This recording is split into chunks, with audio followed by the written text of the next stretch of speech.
குரங்கும் பஞ்சாயத்து தலைவரும் அகங்காரத்தின் கதை.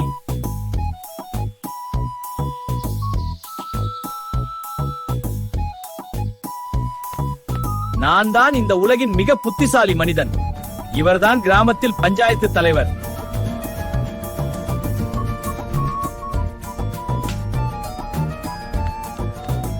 நம்ம நட சும்மா, ராஜ நட. ஊர் கண்ணு நம்ம மேலதான். யார் உங்கள் ஞானம் எங்களை வழிநடத்தும். ஆம், எங்கள் குடும்பங்களை நீங்கள் காப்பாற்றினீர்கள். அது என கடமை. உங்கள் நல்ல குணத்திற்கு நன்றி. நன்றி. நீங்கள் புண்ணியம் செய்தவர்கள்.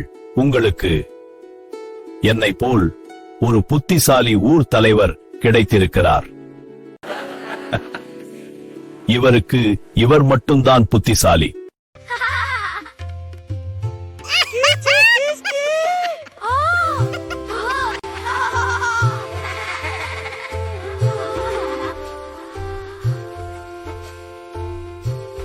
என்ன இது?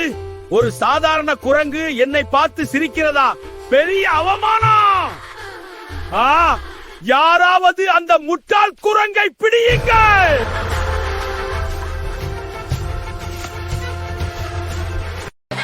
மக்கள் வேற வழி இல்லாம அதை துரத்துனாங்க.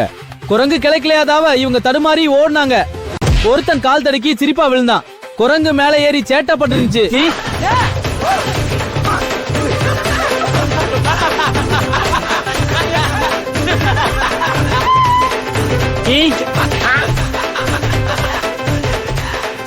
ஒரு மணி நேரம் கழிந்தது.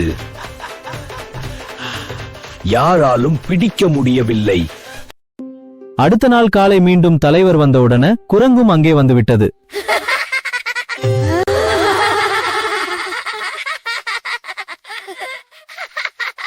இந்த குரங்கை யார் பிடித்து வருகிறார்களோ அவருக்கு 100 பொன் பரிசு.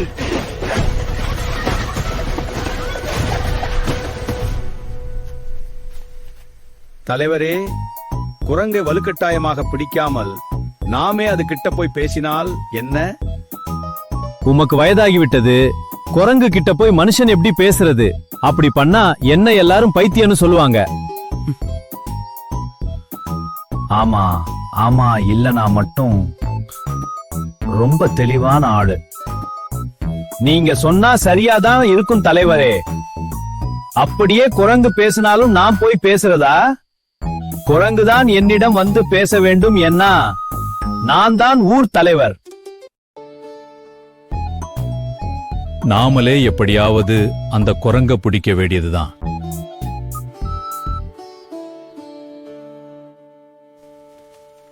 மறுநாள் கால பழனி தாத்தா பழங்களோட இருந்ததை பார்த்த குரங்கு கீழே வந்து சாப்பிட ஆரம்பிச்சது.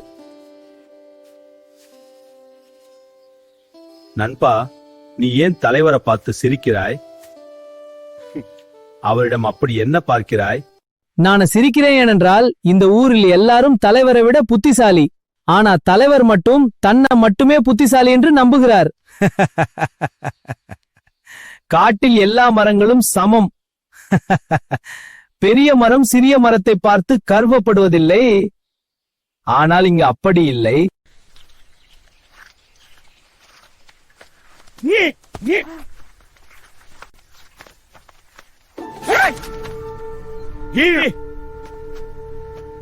தலைவரே, உங்கள் கிராமத்தில் மக்கள் சந்தோஷமாக இருக்கிறார்களா? இல்லை வேறு எந்த பிரச்சனையாவது தீர்த்து வச்சு இருக்கீங்களா? என் கிராம மக்கள் சந்தோஷமாக இருக்கிறார்களா என்று நான் கேட்டதே இல்லையே.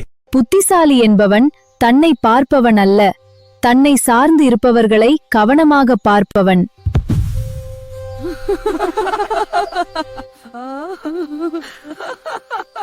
அப்படி அவன் செய்ய தவறினால் தானும் வீழ்வான். தன்னை சார்ந்திருப்பவர்களையும் காப்பாற்ற மாட்டான். நீ என் அறியாமையை போக்கிவிட்டாய். நான் செய்த தவறு இப்போது எனக்கு புரிகிறது. இனி மக்களுக்கான தலைவர் நான். அகங்காரம் என்பது கண்ணாடியில் மட்டும் பார்ப்பது. அறிவு என்பது சுற்றி பார்ப்பது. தன்னை புத்திசாலி என்று சொல்பவன் புத்திசாலி இல்லை. மற்றவர்களிடமிருந்து கற்றுக்கொள்பவனே புத்திசாலி. அகங்காரம் வேண்டாம். எல்லாரிடமிருந்தும் கற்றுக்கொள்ளுங்கள். குரங்கிடமிருந்து கூட.